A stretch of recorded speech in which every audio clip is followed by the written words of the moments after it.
the premiums collected must be used well, so that in case of emergency or in case of compensation, they will be able to do that. The limitation of the liability of freight forwarders. The development of international trade has changed the scope of service of the traditional freight forwarder. In the past, the freight forwarder was basically acting as an agent. In recent years, a lot of freight forwarders abandoned their traditional role as paper-pushing agents and took the responsibility or opportunity to advance their status to acting as a carrier. So that's why we call the NVOCC, non-vessel owning common carrier. Okay, and then non-vessel multimodal transport operators. So they are also freight forwarders. By so doing, the freight forwarder is facing greater responsibilities. So as we move from custom house agency to, act as a carrier or a non-vessel operating common carrier, we have assumed greater responsibility and our liabilities has also increased. When we act as an agent, we take on only traditional responsibilities for the cargo of interest. In this case, the freight forwarder acts on behalf of the shipper or consignee. The forwarding company does not take in transport-related risk as a carrier, except the service he renders pertaining to his agency agreement. Such agency agreement usually covers ancillary services in relation to transport.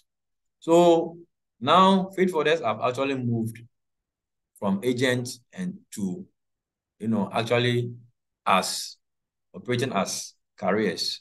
And because of that, their liability has increased.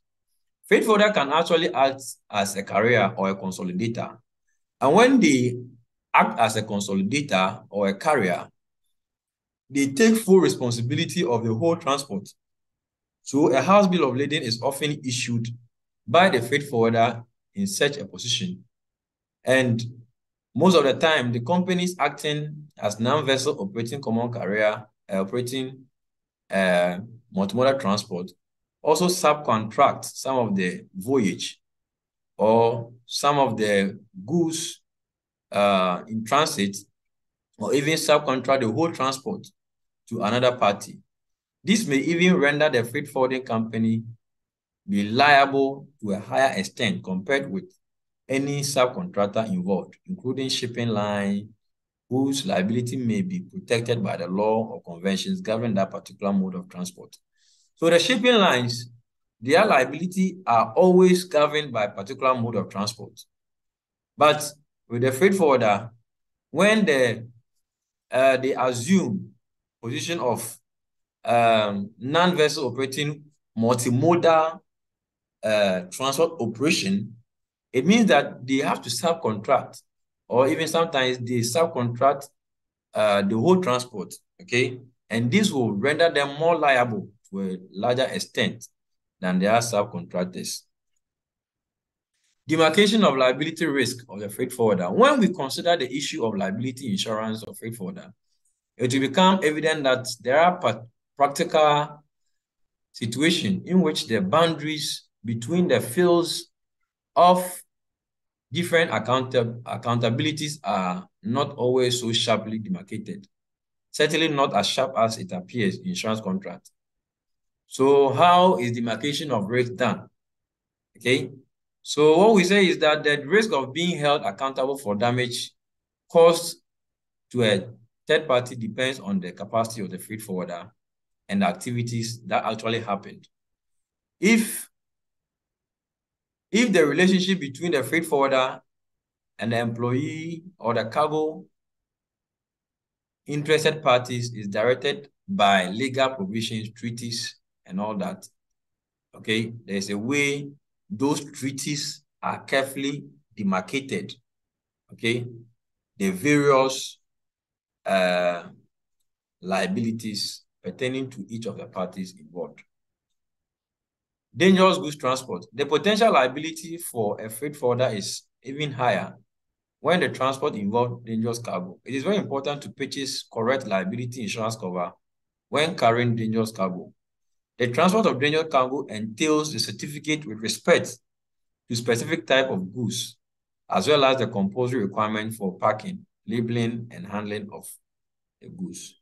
So all this knowledge base is needed so that when you are acting as a multimodal transport operator, you know what to do. And when you are transporting dangerous cargo, you know exactly what to do. And when you are acting as an agent, that's one too, you will know how to go about it. Now, what is the liability of the carriers? I mentioned to you that the liability of a carrier can either be straight liability or we call it public liability, statutory, tort, or contractual. According to the nature and the underlying legal basis that provoke the liability. So it is depending on that particular legal basis. Is it public? Is it statutory? Is it tort or contractual? Okay, that's what we mean. When it is public or tort liability, it concerns the liability that the carrier incurs with regards to third parties. So whenever third party come in, then it means that it is linked to public and tort liability. Liability to third party include death or bodily injury caused to a third party, including passengers on board the ship, the vessel, the truck, the train, or whatever.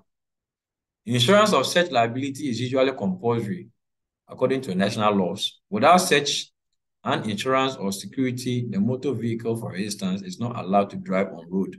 That is why every year the drivers would have to go and renew their roadworthy or their insurance. Okay, their insurance. So you can go for comprehensive or third party. Liability to third party that carrier may incur include the liability for damage done to property of third party. This one too has been enshrined in most national laws and regulations that define explicitly the liabilities that carriers bear against third party.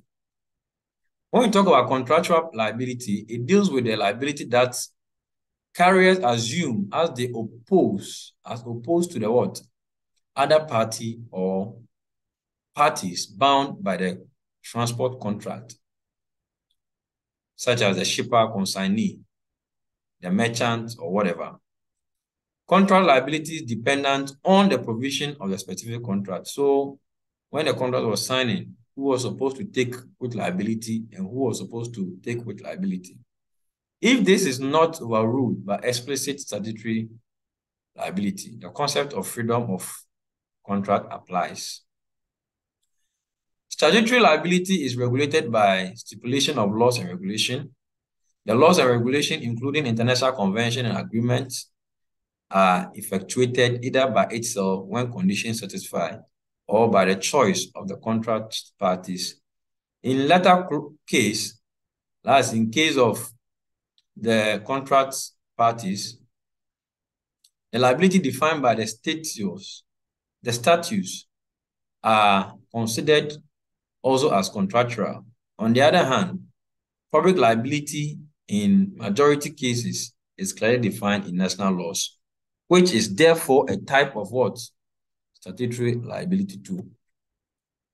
So let's spend some time to understand the unimodal transport and the multimodal transport, the various international conventions, and their limit of liability as far as transport is concerned. When you look at unimodal transport, it is governed by respective international conventions, like the Montreal, Warsaw Convention, the CMR, the Hague, Visby, and all that, as well as national weather conditions and whatever. And all these things have their limits, okay? They have their limits. So we are going to look at them one by one. So the carrier's liability, when it comes to rail transport is governed by the CIM rule. And when you look at the rail section, you can see that there is what?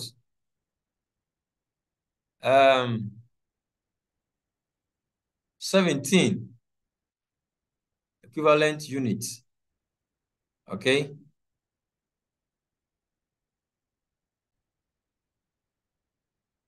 So when you look at the carrier's liability for rail transport, we see that it is governed by what?